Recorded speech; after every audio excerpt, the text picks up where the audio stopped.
Alright guys, hope you guys are having a fantastic time. It's going to be your host and caster, iCCup Fits here. And without further ado, let's get into game number 2 of set 4 between PaiN and AoV. In the top left-hand corner as the brown Zerg, it will be Michael, the Gosu level Zerg right here. And in the top right-hand corner as the purple Protoss for Team AoV, it'll be Eunji on Empire of the Sun. Completely flat map, pretty big ramp as well. So I don't know. Michael chose this map, I believe, as the loser. So he may have some crazy shenanigans to finish things off with. And knowing Michael, he may have a trick up his sleeve.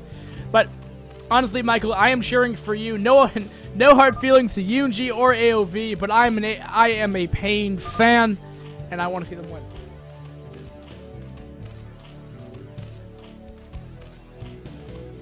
Okay, so anyway, dinner's in the microwave, and yeah. So we do see a standard it looks like forward pylon 4 Jeffy on this map. I don't know if you're going to be able to run by. It looks like Michael going to be going for a 12 hatch, it appears. This is such an old map that I don't even think that maybe he's hoping that he doesn't know the map. Honestly, I never see it on ladder. And it's an odd map pick, I guess, is the way I'm putting it. Because, I mean, you get the occasional, like, random map-generated ones that are, like, it chooses one from, like, way, way back. But, you know, we'll see. Because this is the map where Elegant just lost... I forget the Terran player. I don't know the Terran player. But he just lost, like, Mass Vulture is what it was. But that was obviously PVZ. Or PVT. And this is a hatchery first... and they could be throwing down that 12 pool. So, nothing ridiculous. And are we going to have a proxy? No. That'd be a pretty odd location to put one. Okay, so things are going to, you know, standing off, you know, fairly fast, fairly standard. Did cancel something, though. I don't know what he canceled. Did he throw down a gate or something? We'll never know. Now, that would be pretty sleazy, to be honest. You see the Zerg scout, like, fast? Oh, he wanted a quick third. Odd location, though. Albeit it's a very odd location. Reason being is that, one, you don't even have a ramp. I mean, you're on a reverse ramp, but you're not gonna be able to get a fourth of. So Michael's gonna have a very different game plan than he had last game. And that will definitely change the mentality. I mean, maybe could be that Eunji's very good at dealing with the 4-base turtle Zerg style that we saw coming out of last game, but we shall see. But what I was gonna say is what would be very sleazy for a Protoss to do if you could somehow deny the scout, or you have the scout like see this pylon placement and then they see a gateway right here, but you cancel it, put down your Nexus and then put down a forge. That'd be a pretty jerkish move. Oh, you know what's also awesome? Probably want that, right? you probably want the tab, what should I call it, tab? Oh, Eunji does not have 50 supply. Let's go fix that right now. Brown Zerg is obviously, and then Eunji.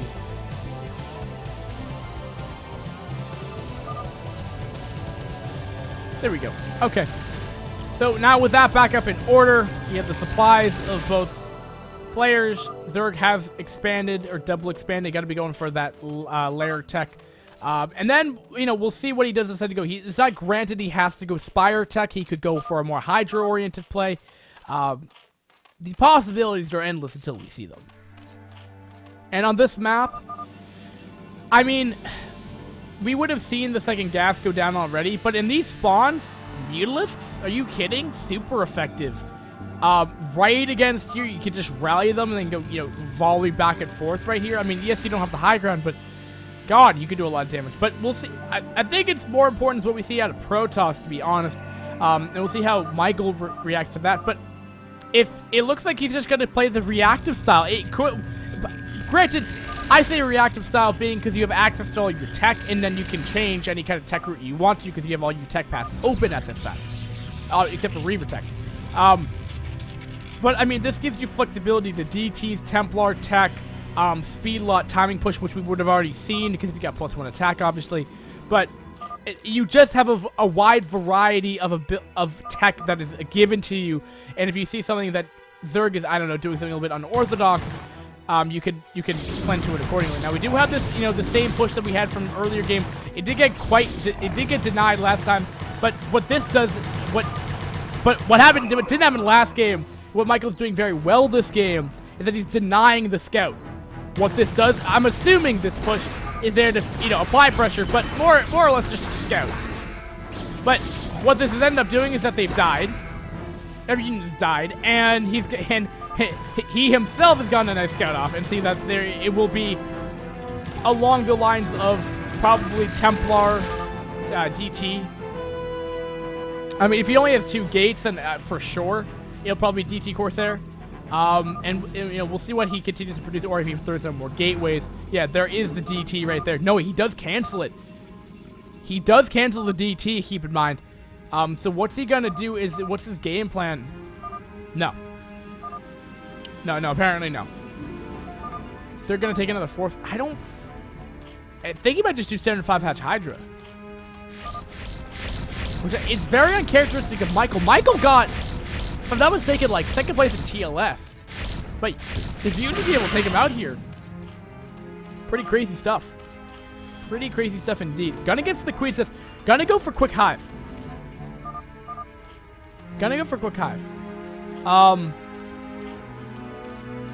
But still no second. Okay, so he has a second gas. And he has the hydrogen, so he's gonna build Hydras.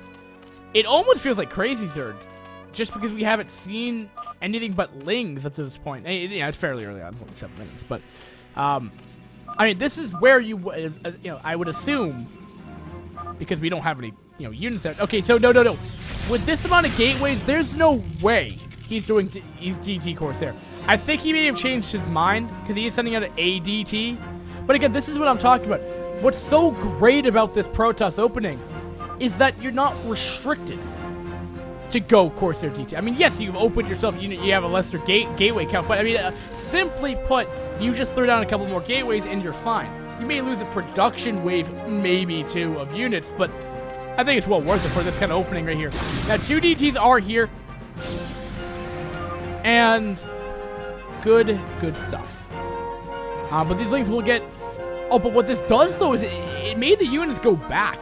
So, great stuff done by Michael here. Just the mind game are forcing the retreat back, risking the run by, which would be impossible because there's an Archon probably on hold position right there. But I actually don't even know why he's retreating. I don't know why Eunji is actually going back. And the reason why I'm using the StarCraft 2 decals for the races, because one, if you put in Z right there, it looks kind of awful, and they look nice. I could borrow stuff from StarCraft 2. Don't hate. Don't hate. And when I was copying the how do I say, the layout. Well, to completely fulfill your question, by the way, VOD users, he's asking, why are you using StarCraft 2 details? Reason being is that I was copying the MLG overlay setup, and and they just happened to use them, so I'm like, oh, alright, cool. Because I think it worked well. But I just made it work for Brood War. But, alright, anyway, the point is, Eunji is pressuring here. Now, this is what I was talking about. There is the reverse rep. Does this help him or does it not help him? We're going to find out right here. Hydra's in a great spot. Could have been very stormed heavy. Interesting decision to go for the... Oh, I didn't know there was a backdoor to this. Interesting. Interesting. But he's held himself, and Eunji, I gotta ask, why go for the Archon over the Storm? Now, that's my question. Because this army is dead. This many Hydras, you're dead. Without proper Storm, you're just done. And that's why you see so often, or not, so often, is just frickin' Storm everywhere. Because Hydras just do a crap ton of DPS, and it looks broken. I mean, I totally agree with that. For Brood War being balanced, it's an odd way of showing it when you have a 75 energy spell that kills off, like, 400 minerals worth of units in, like, one go. But apparently it's balanced. So, looks like we're going to have a DT drop coming in, though, coming from Eunji right here. Gonna apply some pressure here, which, if Michael's not being super cautious here, could force a complete overreaction and keep the Hydras back, which gives him more time to get more High Templar out. But where's the push? There's the there's Queens! We have Queens! We have DTs! We have Queens! Did he get Broodling? I don't know what he did. He must have gotten Broodling shot. Great stuff right there. I don't know what is up with him, but he has the DTs in the main base right here. And, he has no cannons. Oh, that's ingenious. Going for the Queens. That's so funny. That's so troll-lol-lol-lol. GG coming out of Eunji with... I didn't see them, but he Broodling shot the Templar. So he didn't have Storm. Like, is that meta awesome or what? Like, think about it. Like, you worry about 5-hatch Hydra being, like, dying because of just good Storm placement, but you just get Queens, you delay your push a little bit, you take a closer third. It could be considered all in, but I mean, come on, it was freaking Queens. But good stuff. And I love the fact, before we end it here, Royal Hydra says Storm's a little OP in Brood War. The name, the username you have, it just fits it perfectly. Royal Hydra. Just fits it perfectly. But iCCup Fits signing out here. 1-1 ace match for set 4. Can AoV get a point in this clan war, or will they just get 5-0'd almost, to be honest? Stay tuned, guys. We'll find out after this short break.